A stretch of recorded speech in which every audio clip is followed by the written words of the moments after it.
Gure 750.000 amona eta orangutanena izaki berbera zen. Orain arte ezagutu ditugun gure arbaso guztiak Afrikan bizi ziren. Baina orangutanak Indonesia aldean bizi dira. Nola iritsi ziren orangutanak haraino? Eta alderantziz izan bazen, gure arbasoak izan baziren Afrikara migratu zutenak? Hau gure arbasoak da, denboraren makina bat gure iragana ezagutzeko.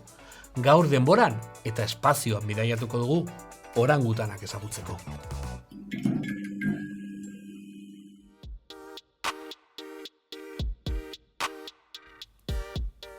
Jeffrey Schwartz, antropologo fisikoaren eta zientziaren filosofoaren The Red Ape liburua obra bikaina da.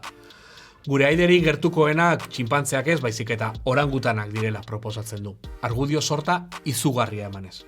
Kontsensu zientifikoa dago gaur egun txinpantzeak gure lehengusuak direla esateko. Orain dela 2 bideo aipatu genuen bezala. Baina liburuak bidaia zirraragarria eskaintzen du hain urrun eta hain gertu ditugun orangutanak hobeto ezagutzeko. Gizakie txinpantzeekin eta gorilekin hominoen subfamilian sailkatu horretik ohikoa zen txinpantze eta gorilak orangutanekin sailkatzea. Eta gaur egunen ere hala egiten du jende askok. Tximino haundiak kontzeptua azaltzen duenean. Sailkapena interesgarria da, baina ez da zuzena. Orangutanak, gu eta gorilak denak gara modu berean tximino. Baina orangutanak Indonesian bizi dira gaur egun, Sumatran eta Borneon, eta orain arte eratu dugun gizaki txinpantze gorila taldea Afrikan garatu zen. Nola da posible? Erantzunik errazena da, arbaso komuna Afrikan bizi zela esatea eta orangutanen arbaso izan zela migratu zuena. Arazo bat dugu hala ere. Urrunagoko arbasoen fosil ugari daude Afrikan, baina berizketa gertatu zen garaikoak orain dela 14 milioi urte inguru. Orain dela 750.000 mona inguru. Nabarmen gutxi ditugu. Eurasian ordea, ugari daude. Tartean, Indian aurkitutako Sibapithecus, Sardinian aurkitutako Oreopithecus, edo Pirineoen bi aldeetan, euskaldunak bezala, bizi zen Dryopithecus. Gogoratu, Pithecus, berdin, tximino. Txinan eta hego-ekialdeko Asian, orain dela 2 milioi urte bizi zen Gigantopithekusen hezur erraldoiak ere pista bat ematen digute. Gigantopithecus orangutan baten antzekoa zen, baina gorila handi baten tamaina zuen.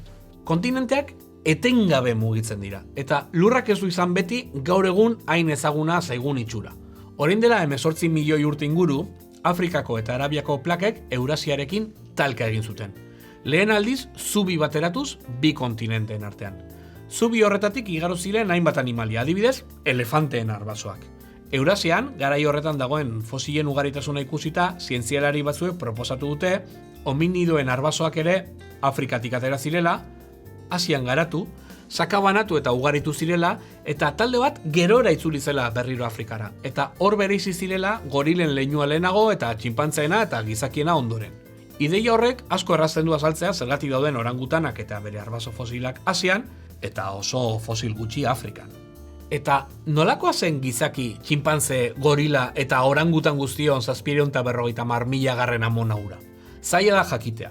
Garai horretan aurkitutako fosilak era guztietakoa direlako. Eta maiz oso zaila delako esatea zein leinurekin taldekatu behar diren. Hartu Katalunian aurkitutako batzuk. Anoiapithecusek aurpegia nahiko zapala du. Gizakion leinuaren antzerakoa. Pierolapithecusek gorputza zuzen zuela ematen du. Dryopithecusek gorilen antzekoa du aurpegia, baina hortzetako esmaltea fina da. Eta Hispanopithecusek moldaerak ditu adarretatik zintzilik egoteko. Katalunian aurkitutako fosil hauei Juk, Pau edo Jordi izena jarri dizkiete. Eta prentsan maiz agertzen dira lehen katalana bezalako titularrak. Erakargarria bai, baina litekena da horietako bat ere ez izatea gizakion leinukoa. Baizik eta Miozenoan Eurasiara bizitzera joan ziren gure arbasoen ondoren sortutako aide oso urrunak. Hau gure arbasoak da eta ikusgelan zaude. Gustatu bazaizu, arpidetu eta eman like. Hurren arte!